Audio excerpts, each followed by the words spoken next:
నమస్తే. నేను మీ కుప్ప పద్మిని. ఇన్నాళ్ళు మీ సపోర్ట్‌ని నాకందిస్తూ, మీ ప్రేమని నాకందిస్తున్న ప్రతి ఒక్కరికి కృతజ్ఞతలు. ఇప్పుడు చూడబోతున్న ఈ వీడియో కూడా ఖచ్చితంగా మీకు ఉపయోగపడుతుంది. లైక్, షేర్ అండ్ సబ్స్క్రైబ్ చేసి మీ ఇష్టాన్ని, అలాగే మీ సపోర్ట్‌ని నాకందించండి. అలాగే ఈ వీడియో పట్ల మీ అభిప్రాయాన్ని కామెంట్ సెక్షన్‌లో కామెంట్ చేసి నాకు తెలియజేయండి.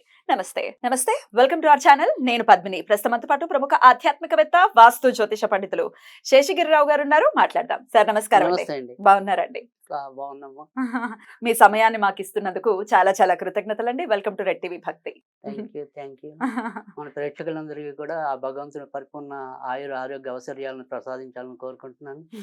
గోచారంతో సంబంధం లేకుండా అందరి జీవితాల్లో కూడా వెలుగులు కావాలని కోరుకుంటున్నాను. మనస్ఫూర్తిగా మేము కూడా అదే కోరుకుంటున్నాం. కాకపోతే గోచార రీత్యా ఉండేటటువంటి ఫలితాలు ఖచ్చితంగా ఉంటాయి. గ్రహచారం ఒక ఒక మేజర్ రోల్ ని ప్లే చేసినప్పటికీ గోచారం కూడా ఆ రోల్ ని ప్లే చేస్తుంది. కాబట్టి నేను మిమ్మల్ని ఇప్పుడు గోచార రీత్యా ద్వాదశ రాశులకి కూడా, అంటే ఇప్పుడున్న గోచార రీత్యా ద్వాదశ రాశులకి ఎట్లాంటి ఫలితాలు రాబోతున్నాయి అనేది అడగదలుచుకున్నానండి. ఒక పక్క శుక్ర కుజ శనులు కలిసి ఉన్నారు కుంభరాశిలో. అలాగే బుధుడు, రాహు, అలాగే రవి కలిసి ఉన్నారు మీనరాశిలో.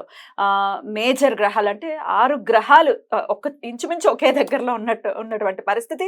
ఇట్లాంటి గోచార పరిస్థితులు ఉన్నప్పుడు ద్వాదశ రాశుల మీద ఎలాంటి ఇంపాక్ట్ ని చూపిస్తుంది ఒక్కసారి మీ ద్వారా? తప్పకుండా. అంటే ఇక్కడ మనం ఏదైతే ఇప్పుడు ఈ సంయోగం అంటాం, గ్రహాల సంయోగం అనుకోండి, అది ఒక్కొక్క బిందువులో వారు ఇంకా దగ్గరగా ఉన్నప్పుడు దాని ఫలితం అనేది ఇంకో రకంగా ఉంటుంది. అయితే ఇక్కడ మనం మాట్లాడాల్సింది ఏంటంటే కనుక ప్రతి ఒక్కరి మీద ఒకే రకమైన ప్రభావం అనేది ఉంటుందా అనేది కొంతమందికి వస్తుంది. అంటే ఇప్పుడు సపోజ్ ఒక అశ్విని నక్షత్రంలో పుట్టిన వారు కొన్ని లక్షల మంది ఉంటారు. అవునండి. సో ఈ గోచారాన్ని ఎంత వాళ్ళకి కరెక్ట్ చేయాలి అనేది అందరం మనం నిరంతరం తప్పించే విధానం. ప్రశ్నార్థకమే అది ఎలా ఉంటుంది అనేది. సో ఇక్కడ ప్రత్యేకంగా మనం మాట్లాడుకోవాలంటే కనుక 3 విషయాలు ప్రతి రాశిలో కూడా మున్ముందు, అంటే సమీప ఒక 2-3 నెలల భవిష్యత్తు కనుక తీసుకుంటే కనుక కనీసం ఒక 3 నెలలు వివిధ కోణాల్లో ముఖ్యంగా వచ్చేప్పటికీ ఆరోగ్య సమస్యలు పెరుగుతాయి. ఒకటి ఎవరెవరికండి చెప్తా. సో ఆరోగ్య సమస్యలు అనేది పెరుగుతాయి. తర్వాత ఎవరైతే ఈ కొత్తగా గర్భం దాల్చి ఉంటారో, అంటే రీసెంట్ అనుకోండి, వాళ్ళకి కూడా ఒక్కోసారి గర్భస్రావ ప్రమాదాలు ఉంటాయి. తర్వాత రెండోది, ఎవరికైతే క్షణికావేశం ఉంటుందో ఆ షార్ట్ టెంపర్తో చేసే నేర ఘోరాల సంఖ్య పెరుగుతుంది. సో అందుకని ఖచ్చితంగా ఈ 2-3 నెలలు కూడా ఏ రాశి వారైనా ఎంతో కొంత జాగ్రత్త తీసుకోవాలి. స్ట్రెస్ఫుల్ లైఫ్ ఉంటుంది 2-3 నెలలు. 2-3 నెలలు. సో అది ఎలా ఉంటుంది అనేది ఒక్కొక్క రాశిని బట్టి చెప్దాం. తప్పకుండా. రైట్. ఇక నెక్స్ట్ వృశ్చిక రాశి వారికి ఎలా ఉండబోతోందండి ఈ 2 నెలల కాలం కూడా?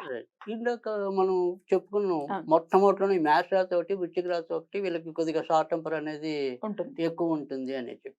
తర్వాత ఇక్కడ మేష రాశికి ఇబ్బంది లేకపోయినా వృశ్చిక రాశికి కూడా ప్రస్తుతం అర్ధాష్టమ శని అనేది ఉంది. కనుక వీళ్ళు మరింత జాగ్రత్తగా ఉండాలి. ఎందుకంటే ఇక్కడ ఇప్పుడు ప్రస్తుతం చతుర్థంలో, అంటే తృతీయంలో కుజుడు ఉన్నాడు.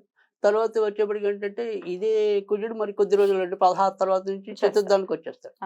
ఈ 16వ తారీఖు దాటిన తర్వాత నుంచి ఖచ్చితంగా వాహనాలు అవి నడిపేప్పుడు చాలా జాగ్రత్తగానే ఉండాలి. సో అక్కడ అది సాధారణంగా మేష రాశితో పోలిస్తే వృశ్చిక రాశి వారికి ప్రమాదాలు అసలు ఎక్కువ ఉంటాయి జనరల్గా కూడా. సో వాళ్ళకి చిన్నప్పటి నుంచి వాళ్ళ జీవితంలో తీసుకుంటే అసలు దెబ్బ తగలకుండా వాళ్ళకి జీవితంలో ఉండదు. ఏదో ఒక దెబ్బ తాలూకు మచ్చ అనేది అక్కడక్కడ ఉంటుంది, తగులుతూనే ఉంటాయి. ఒక మచ్చ ఉంటుంది మనకి. ఇక నేను చిన్నప్పుడు ఇది తగిలించుకున్నాను అని. సో అలా అందుకని వీళ్ళు ఈ వృశ్చిక రాశి వాళ్ళు ఖచ్చితంగా ఆ రకంగా అయితే జాగ్రత్త పడాలి. తర్వాత రెండోది వచ్చేప్పటికి ఏంటంటే, ఎవరికైతే అంటే ఇక్కడ వృశ్చిక రాశి వాళ్ళకి శనే ఇళ్ళకి సంబంధించిన వాడు కూడా, అందుకని ఇళ్ళకి సంబంధించిన వ్యవహారాలు అయితే ముందుకెళ్తాయి. గత కొద్ది రోజులుగా మనం ఇంటి ప్రయత్నాలు చేస్తున్నాం, అవేవో లోన్ పేపర్లు రావట్లేదనో ఇంకోటనో వాయిదా పడుతున్నాయి, సఫలం అవుతాయి. అవి ఇప్పుడు సఫలం అవుతాయి. కనుక గృహాలు ఆ జీవితం అనుకునే వాళ్ళకి ఆనందం లభిస్తుంది, కోపం అనుకునే వాడికి అది ఇంకా పెరుగుతుంది.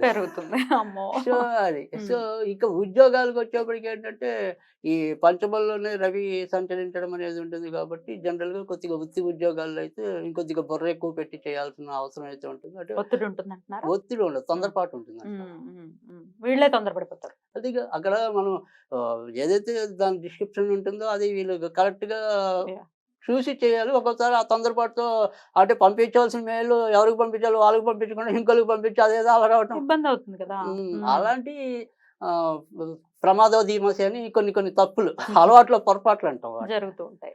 సో అలాంటి పొరపాట్లు ఇప్పుడు ఈ గోచారంలో ఎక్కువ జరగడానికి ఉంటుంది.